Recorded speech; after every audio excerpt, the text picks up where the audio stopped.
The issue that we had, as we said, ball was a bit further back in the stance, which put the hands further forward, caused that club to go on the inside, and you were losing suddenly height, mainly because of your left knee.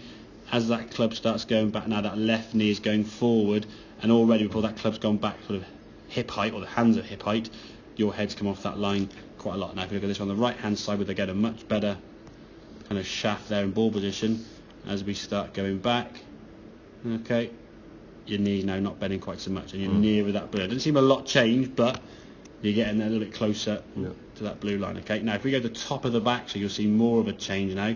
There's quite a big drop there, whereas this one here now, we're not quite so far away. Okay, you have come off it, and I wouldn't expect you to completely stay on that, to be fair, but as much as that changes probably that much, that is how far from the sweet spot the hosel is, or the heel is, okay, or where the shanks can come from. Okay, so by having a very active left leg, and just look at the knees, if we sort of zoom in there, that knee now is a lot more in, your hips have dropped down more, a lot more, and your shoulders is a lot, again, just a shadow on your top, and you're sort of more tilted down this way because you've dropped into it, and now your knee's going to start sort of rising up to try and get back in the golf. And if you mistime that, okay, hitting the ball a bit early, it could lead to some shanks, or you're trying to really save the club face, and there's your big hook. Okay, what you've got to feel from here now, once you sort of unwind the body, you can maintain your posture nicely, and if the hands now sort of a little bit less active for impact, we can swing through nicely with a good sort of balance finished up onto the left side. So I think in terms of your practice on the range, okay, a ball a minute kind of sort of phrase. If you think, okay, go to the range, I don't know, 5 o'clock, we say, if you get 30 balls, look at your clock after the 30 balls, is it 5:30? It should be around at least, I hope, 25 past 5, not quarter past or 10 past, okay?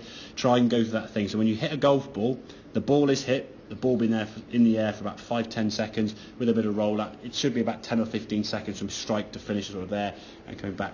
Then when you finish the shot, you walk back behind the golf ball, pick a spot, look at a target, see where you're going to aim, go through your routine, which will be 10, 15, 20 seconds, step to the side of the golf ball, make sort of practice swings there, keeping the lower half kind of quiet, work on just the hands and the arms there, getting that club away, do that for 3 or 4 swings, then make a few sort of through swings like here, just feeling the hands and the club face a bit more to target rather than flipping over as hands as you were before.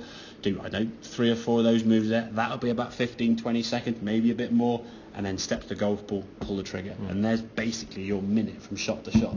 And then you then do, I know, as I said, do 10 shots to a target on here or on the range somewhere. How close can you get those 10 shots? Would they be on a green? And you could, did you go to Ridgeway or Progenda? Where do you go to normally, the range, to practice? Have you sent videos from, was it Ridgeway you've been to? No, that was St. Mellons. St. Mellons, okay, fine. Yeah. So when you're on the range down there, hit some shots, and then 10 shots towards, I know, the goal post down there, is it? That's it. So maybe the goal post or the rugby post is the target. How close to that are you going to be? If you're within 10 yards or so of that target, that's on a green, give or take. So that'd be classed as an acceptable shot. If you're further away than that, then you've missed the green or missed your target. How many from 10 do you hit the green? So we say 5, just as a number, okay? Then do a few chip shots into like a bucket or a net to the side or something else. Then hit a few drivers to try and go through the goal post. Then come back to your irons again and try and beat 5 out of 10. Going through the same principle, the same sequence, the same shot pattern, everything else you've done before, making sure that you work on the specifics that we said there with the lower half. And I think as an ongoing default sort of fallback that you have is, less legs, also more legs take over, okay? If we can think less legs as you swing the golf club, it gets you more stable. The more your legs start getting too active, your spine adjusts as a result, the club gets behind you a lot, and then you're trying to sort of save the club face and have a big hook block or unmentionables. Okay. And it's very common people go back into kind of old moves there, that knee. I mean, if I said you hit a golf ball 40 or 50 yards, that's how far your club would go. I doubt you'd be dropping down and your knee be going that much over a 30, 40 yard chip shot. You'd probably just swing back and go, what's that? Just swing to this, that's enough lower half movement there, you just swing it back and stay more stable. So okay, does that make sense? Thank you, so ball a bit further forward, it just gets everything now a little bit kind of more in line rather than it was sort of in there and then a bit more zigzag up that way, okay, a bit more preset forward. Again, if the ball's back there, you're taking loft off the golf club. So your 7-iron now, that's why your 7-iron does sometimes go quite low and quite a long way, because you're actually like a 5-iron loft, or maybe more or less so.